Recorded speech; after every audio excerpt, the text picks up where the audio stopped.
Welcome back to the Smarter Marketer podcast, brought to you by Rocket Agency. I'm your host, James Lawrence.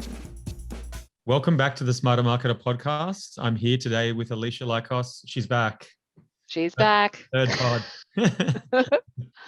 But I think it's so good having you on because obviously the target audience, in-house marketers, you work in talent, you see what people are doing in an organization that help them succeed in their career and whatever else. I think so relevant. So if you haven't listened to one of Alicia's pods so far, you should.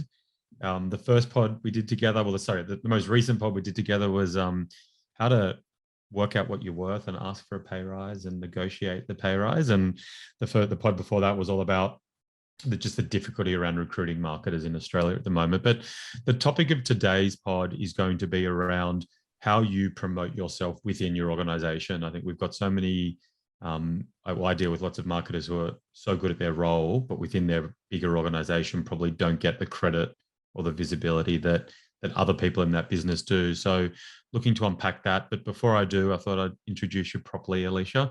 So Alicia is one of Australia's leading authorities on HR and talent optimization, former HR consultant at Unisys Australia and Civic Video, HR director at Object Consulting, as well as the SAS Institute.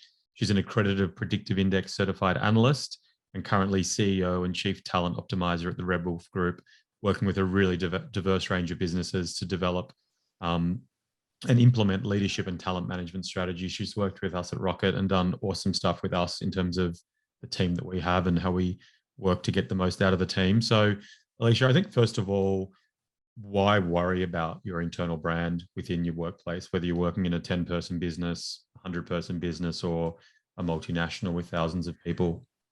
Yeah, look, I think it's an interesting perspective, and it's something you need to really think about for yourself in terms of your own career. What does work mean to you, and what are you looking for long term for yourself? Is it that you're really happy where you are, you love the type of work you do, whether you're a digital analyst or you're an account manager in a marketing firm? Like, depending on what you're doing, you might say, actually, I'm just really happy doing what I'm doing. Yep.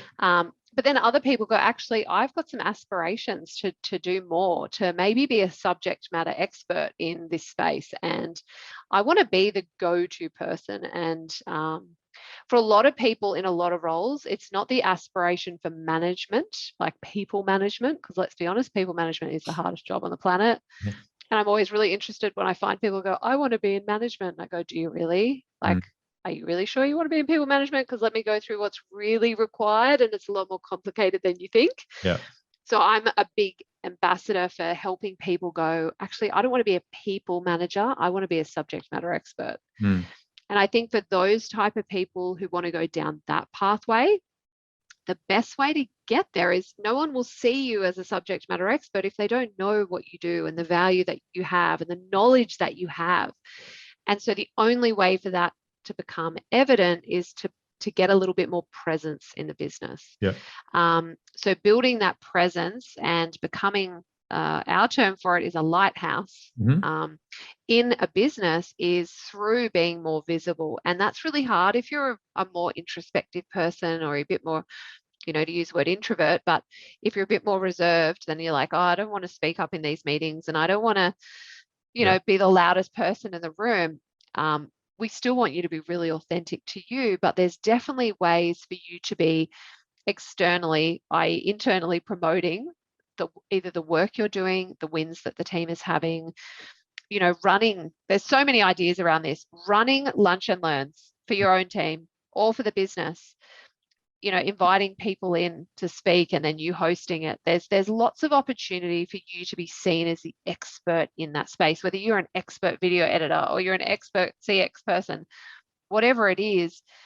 Getting some visibility is really important, because then down the track, people go, oh, you're the go-to person for this. Like, we've got a really exciting project and we need this. Or you're really well connected in that space and you seem to know who's who in the zoo. Yeah. I think that's really important if you want to be a subject matter expert. We are sheep, right? Like, I think once I do it, I drive the team crazy. If a member of a team helps me do something in terms of I need this design thing done or I need this social media thing done, it gets done, I go, I'll just keep going back to that person. Correct. It just gets done that way. So in terms of the lighthouse analogy, just maybe unpack that. So look, lighthouses, when I've worked in sort of larger businesses, are typically, it's a term we used to use when they weren't people managers, but they were the person everyone saw. And everyone went, oh, if there's a really big problem in this space, like whether it was a technology question, it's like, well, we're going to that person. They are the person that's going to solve this problem. They're also very well trusted. They're very well liked. They do not have to have a particular profile of personality. They can come in all different shapes and sizes. We don't want you to fit a particular mold. But what we do want you to be is really open with information. So a very good communicator is a key skill.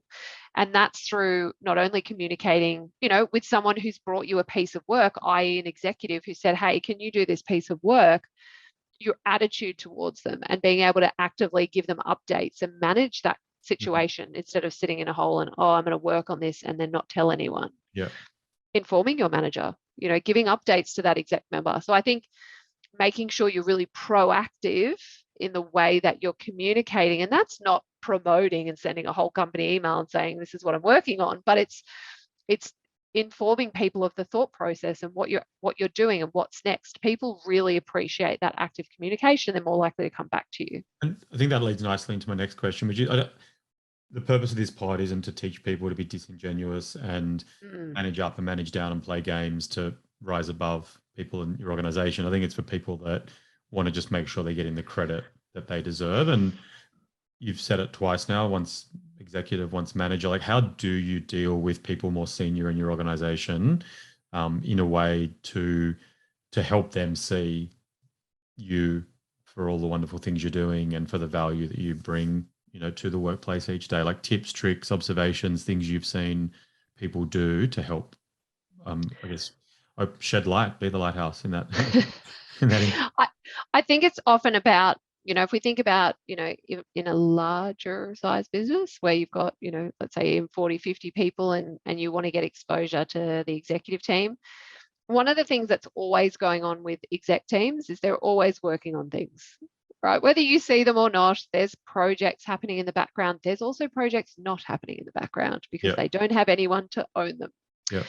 So sometimes putting your hand up or going to your manager or going to a member of the executive who you know and saying, hey, I'm really looking for an opportunity to stretch myself this year. Are there any projects that the executive team has put on the back burner because they didn't have anybody to do it or lead it or coordinate it?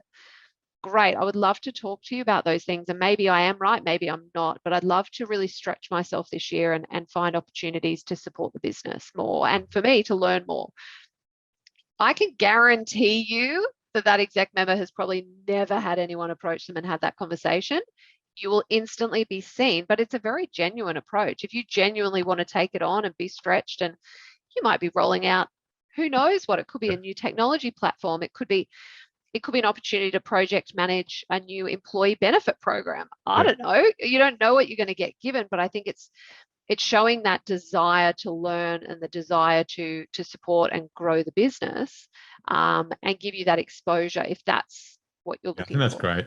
And it is so hard. I think we all sit in our box doing our job and we think that, our manager or the executive are kind of sitting there looking at what we're doing, and often they're not, right? They've got, you've got other things going on. Sorry. Reports, you've got all these issues blowing up. So the idea that you just probably knock, and as the business gets bigger, that gets magnified. I think the next one I want to talk about, and you kind of segues once again, but connecting yourself to your boss's goals. Like if you can, it's so easy. We all sit there going, well, my job is, these 6 core things. But if you are looking to stretch yourself and you are looking to get more, more exposure within an organization, I think something that I've seen work both at Rocket, but also watching my best performing clients, what they're doing is to actually put yourself into the seat of your boss and go, well, what are they trying to achieve and how can I help? And it's often a great question too, that again, it will probably catch your manager off guard, which is a good thing, right? In the sense that using your one-on-ones to be like, great, you've asked me about what I'm working on. What's the biggest priority for you when you look at the team's goals over the next 6 months? What do you see as the gaps that you think that we've got the most amount of risk on or not delivering on?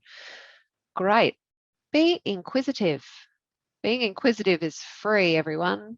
Asking questions is free. Yeah. And I think it's one of the most powerful things we can do in business, but we often are so obsessed with ourselves that we don't stop and ask other people what's going on in their world and what are those things that they're thinking about. And let's be honest, those managers are thinking about the gaps that they've got, and that actually I don't have anybody to resource this, or my boss is giving me a lot of pressure and over this particular thing. Okay, great. Tell me more about that. What's Yeah. the plan? What have you thought through already? And what can I do? Is there anything that I can to support you with? I think that having those conversations more peer to peer, even though they're your manager, will come across as long as you're genuine, as a genuine conversation.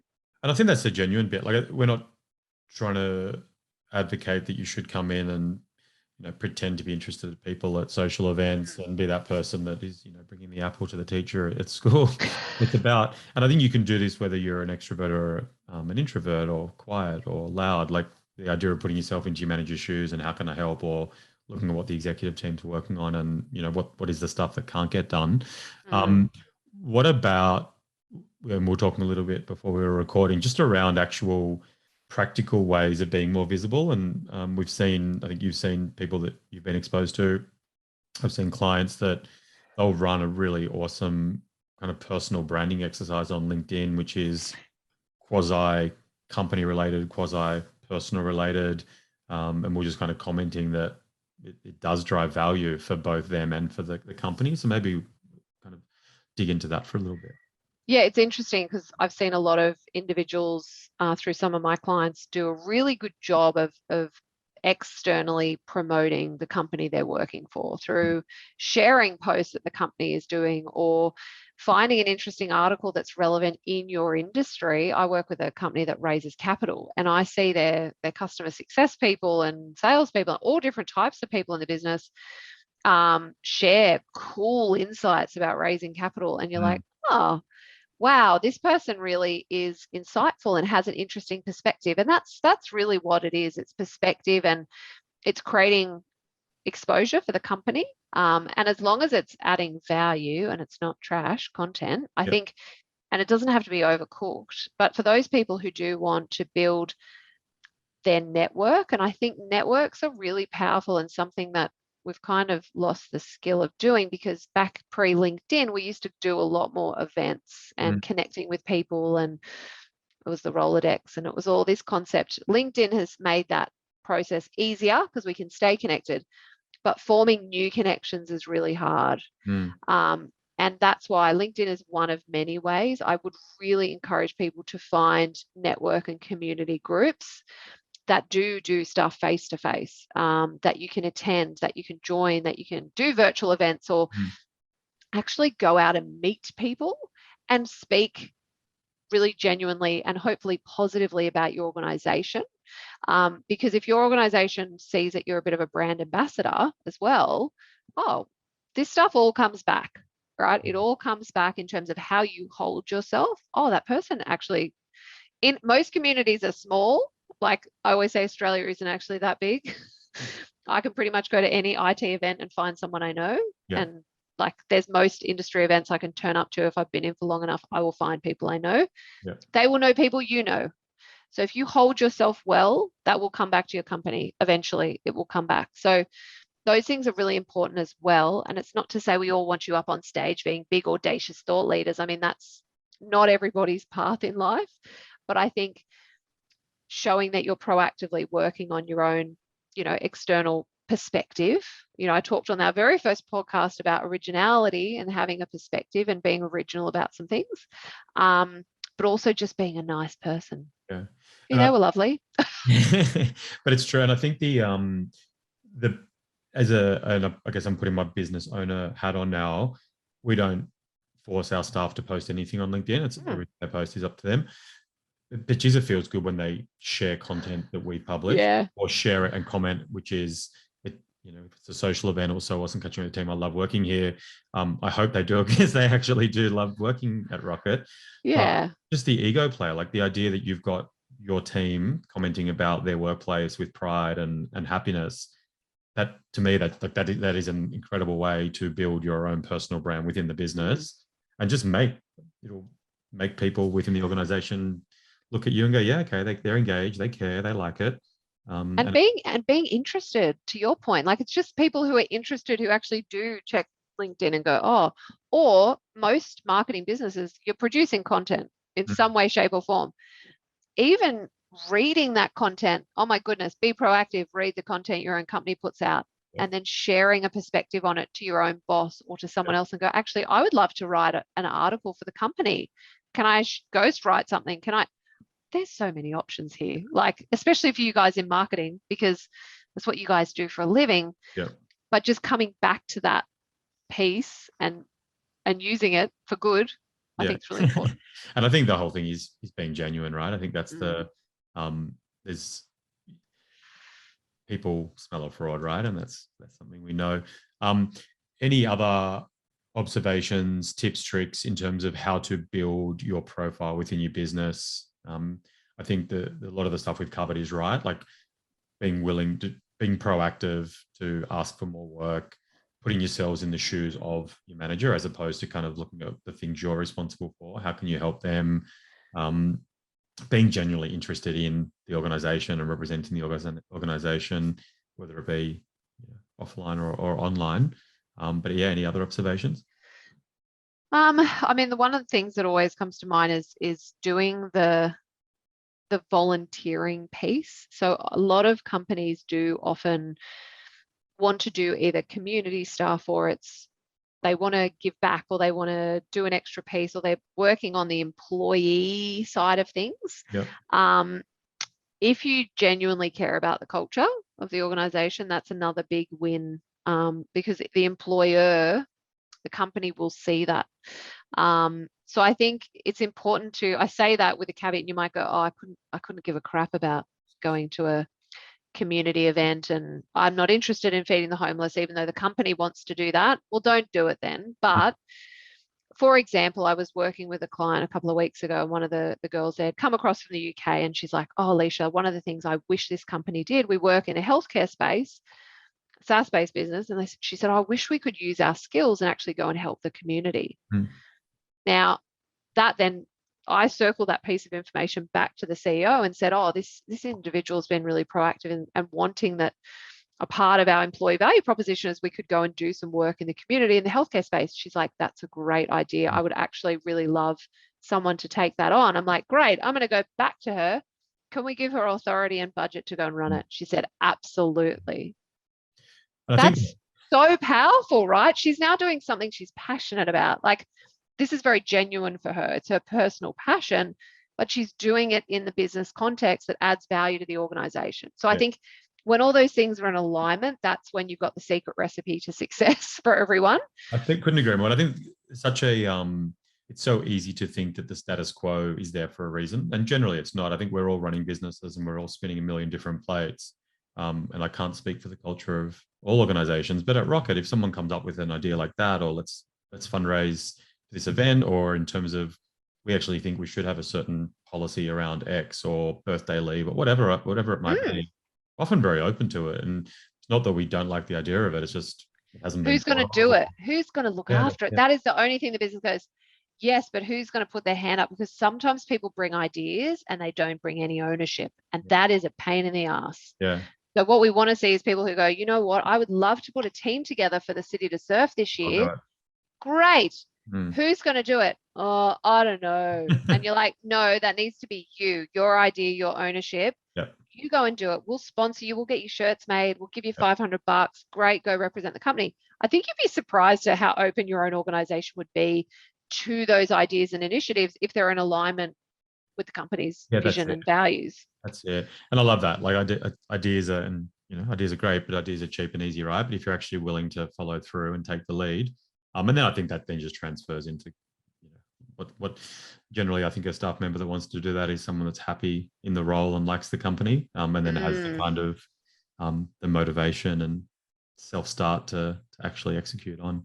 And those people are worth more money, which probably comes back to another episode we did. It's our last podcast. All these things are all connected, right? In terms of your drive, your career progression, the money conversation, but also the value inside your organization, and then your brand. They're all really interlinked. So they're all things you need to be thinking through for yourself if you do want to progress and you do want to grow, which I think for most people do. I love that. And I can't think of a better way to finish this podcast. That was great, Alicia. I didn't ask you on the last podcast, but Alicia, where can we find you online in terms of to speak So to people? the best place to find us is on our website, so redwolfgroup.com.au. And also you can find me on LinkedIn. So I am a regular on LinkedIn, as they say. So you can absolutely message me on LinkedIn, connect. I love connecting, especially with people who are really early on in their career. I actually have worked exclusively or a lot with graduates and interns and young people who are seeking advice, and often will do a complementary behavioral profile for people who go, oh, I actually don't quite know what I want to do. You can hit us up for a complimentary PI behavioral assessment on our website. So for those of you who are really inquisitive about your own drives and behaviors and what your strengths are, that's really what we specialize in. Awesome. And it's such a great piece of software. We use it ourselves for every hire that goes through the business and every hire that we don't make. It kind of helps us to kind of, it's often not good candidate, bad candidate, but the right person, the right seat, right? So Absolutely. Alicia, thanks for your time today. I think that's really interesting and some really practical takeaways on personal branding within a business, why do it, and then what are some practical ways of doing it in the right way. Thanks for having me, as usual. Thank you.